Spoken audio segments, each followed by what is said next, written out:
Hello friends, आप सभी का स्वागत है ज्ञान साइंस स्टडी चैनल में और मेरा नाम है आशीष कुमार। हम लोग आज 9th का बायोलॉजी पढ़ रहे हैं। कौन सा यूनिट हम लोग पढ़ रहे हैं? कोशिका जीवन की आधारभूत इकाई यानी कि cell basic unit of life हम लोग पढ़ रहे हैं। तो देखिए, cell basic unit of life में हम लोग पूरी तरह से सेल के बारे में पढ़ लिया। हम लोग सेल ऑर्गन्स के बारे में पढ़ लिए थे, प्लांट्स सेल पढ़ लिए, ह्यूमन सेल पढ़ लिए, वो जितना भी जो भी था सेल के बारे में हम लोग सब पढ़ लिए।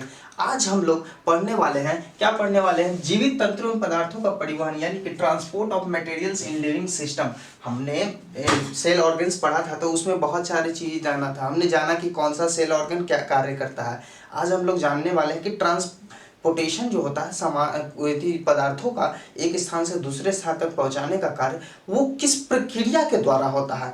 जैसे हम यहाँ खड़े हैं, ठीक, और बाहर से कोई अंदर आता है तो उसको हम लोग बोलते हैं कम, मतलब आ रहा है। कोई जा रहा है तो उसको गो बोलते हैं, यानी कि जा रहा है। इसी तरह कोई एक प्रोसेस होगा जिसके द्वारा ये प्रक्रिया होती होगी। तो आइए इसके बारे में आज हम लोग जानने वाले हैं। तो ठीक है, तो अब देखिए हम लोग देखते हैं उपयोगी पदार्थों का उनके मूल स्रोतों से शरीर की प्रत्येक कोशिका तक पहुंचने तथा अनुपयोगी और हानिकारक पदार्थों को कोशिकाओं से निकालकर गंतव्य स्थान तक पहुंचाने की क्रिया को पदार्थों का परिवहन कहते हैं।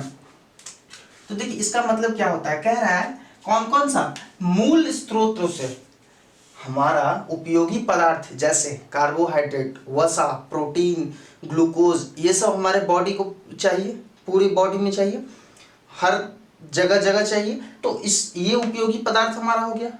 फिर हमारा कहता है हानिकारक, अनुपयोगी और हानिकारक पदार्थ जैसे कार्बन डाइऑक्साइड, हम लोग जो भी खाना खाते हैं उसका जो मल होता है यानी नाइट सॉइल, उसको अनुपयोगी पदार्थ जिसको हमें वेस्टेज निकालना होता है, टू लेट होता है। तो ये सब जो है हमारा वेस्टेज होता है, हानिकारक पदार्थ, तो इसे बाहर निकालना है। तो यही कह रहा है कि हानिकारक पदार्थों को कोशिकाओं से निकालकर गंतव्य स्थान तक पहुंचाने का कार्य। जैसे कोशिका में क्या होता है, हमारा ग्लूकोज होता है और ग्लूकोज ऑक्सीजन के साथ रिएक्शन करता है तब कार्बन डाइऑक्साइड निकलता है। ये कार्बन डाइऑक्साइड क्या होता है, हमारा अनुपयोगी और हानिकारक पदार्थ होता है। तो इसे कोशिका से निकालकर हमें बाहर निकालना होता है, यानी कि हमारे इन्वायरमेंट में इसे छोड़ना होता है। तो ये सब कार्य करने के जो प्रक्रिया होता है उसी को पदार्थों का परिवहन हम लोग कहते हैं। तो देखिए आज हम लोग जानेंगे कि यह कैसे होता है।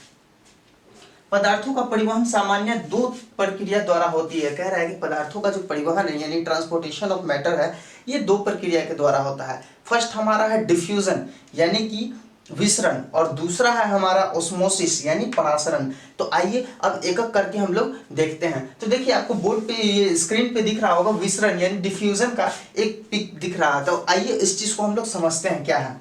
गैस के अणुओं की उनके अधिक सांद्रता के क्षेत्र से कम सांद्रता के क्षेत्र की ओर होने वाली गति को विसरण कहा जाता है। कह रहा है कि गैस के अणु यानी कि गैस के मॉलिक्यूल्स जो हैं वो अधिक कंसंट्रेशन, हाई कंसंट्रेशन से लो कंसंट्रेशन की ओर जाते हैं, तब उस प्रक्रिया को हम लोग क्या बोलते हैं, उस प्रक्रिया को हम लोग डिफ्यूजन बोलते हैं यानी कि विसरण बोलते हैं। जैसा कि आप लोग स्क्रीन पे देखे होंगे अभी कि क्या था, हाई कंसंट्रेशन से हमारा जो मॉलिक्यूल्स था एयर का वो लो कंसंट्रेशन की ओर जा रहा था, किसमें, डिफ्यूजन में।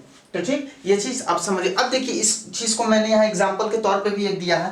कह रहा है CO2 एक अपशिष्ट पदार्थ है। हमने अभी बताया था कि CO2 क्या है, हमारे बॉडी के लिए अपशिष्ट पदार्थ है जिसे हमें निकाल के बाहर करना होता है। इसकी सांद्रता जब वातावरण से अधिक हो जाती है तब CO2 कोशिका से कोशिका झिल्ली द्वारा बाहर निकलने लगता है। जैसे ही क्या होता है कि इसका कंसंट्रेशन जो होता है हमारे बॉडी में इन्वायरमेंट के अगेंस्ट अधिक हो जाता है, तब क्या होता है, ये कार्बन डाइऑक्साइड हमारे बॉडी से सेल के थ्रू क्या होता है, बाहर ये निकल जाता है। तो वही कह रहा है कि CO2 कोशिका झिल्ली द्वारा यानी कि सेल मेम्ब्रेन द्वारा बाहर निकलने लगता है, और तब तक निकलता है जब तक कोशिका यानी कि सेल और इन्वायरमेंट, वातावरण, दोनों की सांद्रता यानी कंसंट्रेशन समान ना हो जाए, तब तक ये क्या होता है, यह प्रोसेस होते रहता है। फिर कहता है कि एक कोशिकीय जीवों में विसरण द्वारा गैसों का आदान प्रदान होता है। देखिए हम लोग तो बहु कोशिकीय जीव हैं, हमारे यहाँ हमारे शरीर में जो होता है गैसों का आदान प्रदान, वो उसके लिए एक सिस्टम है, वो हमारा श्वसन तंत्र है, जैसे नाक है, हमारा फेफड़ा है, फिर हम लंग्स है। तो ये सब चीजें हमें क्या होता है, हमारा श्वसन तंत्र को में कार्य करता है। लेकिन एक कोशिकीय जीव जिनके यहाँ एक ही कोशिका होता है, जैसे सेल, अमीबा, पैरामीशियम। तो ये सब जो होते हैं ये सब एक ही सेल के द्वारा सारा अपने बॉडी का कार्य करते हैं। तो उनमें इस तरह से क्या होता है, ऑक्सीजन का कार्बन डाइऑक्साइड अंदर आता है और बाहर जाता है। तो देखिए एक एग्जांपल, एक फिगर के थ्रू हम लोग इसको समझते हैं। मान लीजिए ये हमारा अमीबा है, ठीक, एक लेयर यहां तक ले लिया, ये CO2 है हमारा और ये O2 है। यहां क्या हो जाएगा, हाई कंसंट्रेशन यानी अधिक सांद्रता, यहां लो, हाँ यहां भी हाई कंसंट्रेशन हो जाएगा और यहां लो कंसंट्रेशन होगा।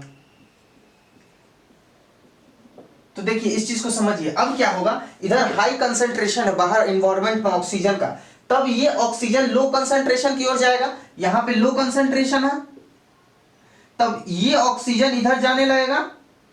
अब यही चीज यहां पे हाई कंसंट्रेशन है, इसके अंदर अमीबा के अंदर CO2 का मात्रा अधिक हो गया है, जबकि एनवायरनमेंट में कम है, तब क्या करेगा, ये अपना CO2 बाहर निकालने लगेगा, यानी कि एनवायरनमेंट में छोड़ने लगेगा। तो इस तरह से जो प्रक्रिया होती है वो डिफ्यूजन का प्रक्रिया इस तरह से पूर्ण होती है। तो आइए अब हम लोग आगे बढ़ते हैं। अब आगे हम लोग बढ़ेंगे तो हम लोग देखने वाले हैं डिफ्यूजन।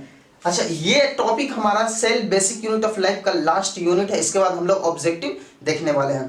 तो आइए अब देखते हैं। कह रहा है परासरण यानी कि ऑस्मोसिस, इनमें जल के अधिक सांद्रता वाले क्षेत्र से जल अणु जल के कम सांद्रता वाले क्षेत्र की ओर गतिशील होते हैं। कह रहा है कि इसके अंदर क्या होता है कि जो हमारा वाटर के मॉलिक्यूल्स होते हैं वो हाई कंसंट्रेशन से लो कंसंट्रेशन की ओर जाने लगते हैं। वही हमारा डिफ्यूजन में क्या हो रहा था, एयर के मॉलिक्यूल्स हैं, यहाँ पे हमारे वाटर के मॉलिक्यूल्स हैं, और इसमें क्या होगा, एयर के मॉलिक्यूल्स थे तो उसमें कोशिका के द्वारा हो रहे थे, इसमें भी कोशिका के द्वारा ही आदान प्रदान होगा। लेकिन इसमें क्या होगा, इसमें हमारा सेमी परमिएबल मेम्ब्रेन या फिर सेलेक्टिविटी परमिएबल मेम्ब्रेन यानी कि अर्ध परागम्य झिल्ली या फिर चयनात्मक परागम्य झिल्ली के थ्रू होकर ही जाएगा। इसका मतलब है कि जो पदार्थ आने के लायक होगा वही आएगा, जो जाने के लायक होगा वही जाएगा, बाकी नहीं जा सकता है। तो वो इसमें मेंटेन होता है कि इसमें परागम्य झिल्ली के थ्रू होता है। नहीं तो अगर जैसे वो प्रोटीन है, प्रोटीन को हमारे बॉडी में रहना है तो वो बॉडी से बाहर नहीं जा सकता है, वो सेल के अंदर ही रहेगा। तो ये सब कार्य जो है ये हमारा सेलेक्टिविटी परमिएबल मेम्ब्रेन यानी चयनात्मक परागम्य झिल्ली करता है। तो ये चीज भी आप समझ गए होंगे कि डिफ्यूजन और परासरण में, सॉरी, डिफ्यूजन और ऑस्मोसिस यानी विसरण और परासरण में अंतर क्या है। बहुत लोगों को इसमें कंफ्यूजन होता है, इस तरह का कोई कंफ्यूजन नहीं है। परासरण में ऑक्सीजन का होता है, सॉरी गैस का होता है, और सॉरी परासरण में जल का और विसरण में गैस का आदान प्रदान होता है। तो उम्मीद है आप लोगों को अच्छी तरह से समझ में आया होगा। आप लोगों को फिगर भी मैंने दिखाया है। अब देखिए, अब हम लोग एक चीज और छोटा छोटा चीज जानने वाले हैं। जैसे क्या जानेंगे कि पौधा जो होता है, पौधा में गैस पत्तियों से निकलता है, यानी कि पौधा क्या करता है, ऑक्सीजन, सॉरी कार्बन डाइऑक्साइड लेता है और ऑक्सीजन बाहर निकालता है। तब क्या होता है कि उसमें पत्तियां होती हैं, जैसे कि आपको फिगर में दिख रहा होगा। तो ये जो पत्तियां होती है, पत्तियों के अंदर स्टोमाटा होता है, जिसको हम लोग बोलते हैं हिंदी में रंध्र। ये क्या करता है, ये ऑक्सीजन को छोड़ने का कार्य करता है। ये दो तरह का होता है, एक तो ओपन स्टोमाटा यानी खुला रंध्र, और एक क्लोज्ड स्टोमाटा यानी बंद रंध्र। जो आप लोग देख रहे होंगे, खुला रहता है तब ऑक्सीजन बाहर निकलते रहता है, और जब बंद होता है तो नहीं निकलता है। तो और वो खुला ही रहता है तब कार्बन डाइऑक्साइड को भी अंदर लेता है। तो ये सब चीजें थी। और पौधों में देखिए, अब तो मैंने विसरण का बता दिया यानी डिफ्यूजन का बताया कि पौधों में इस तरह से होता है। अब पौधों में परासरण भी होता है, यानी कि ऑस्मोसिस प्रक्रिया भी होती है। तो उसमें देखिए क्या होता है, उस समय दो चीज होता है, एक तो जाइलम होता है, एक तो फेलॉन होता है। तो ये दोनों का काम क्या होता है, ये दोनों का कार्य ये होता है कि देखिए, एक जाइलम एक फेलॉन, ये दोनों कार्य वही करते हैं, पानी को यानी जल को ले जाने और लाने का कार्य करते हैं। लेकिन जाइलम में सिर्फ जाता है, आता नहीं है, जबकि फेलॉन में दोनों कार्य होता है, जाता भी आता है। जाइलम जड़ के नजदीक होता है और ये फेलॉन टहनिया में मौजूद होता है। तो इसके द्वारा ये प्रक्रिया जो है पौधों में प्रक्रिया संपन्न होती है। तो उम्मीद है आप लोगों को समझ में आ गया होगा, और किसी तरह का कोई डाउट है तो हमें कमेंट करके बताएं, हम आपको अगले वीडियो में आपके डाउट को क्लियर कर देंगे। तो दोस्तों, हमारे वीडियो को लाइक करें, शेयर करें, सब्सक्राइब करना तो बिल्कुल ना भूलें, और सभी दोस्तों को बताएं कि ज्ञान साइंस स्टडी क्लासेस स्टार्ट है, आप सभी पढ़ाई करें 9th और 10th का। तो आज के लिए इतना ही, थैंक यू।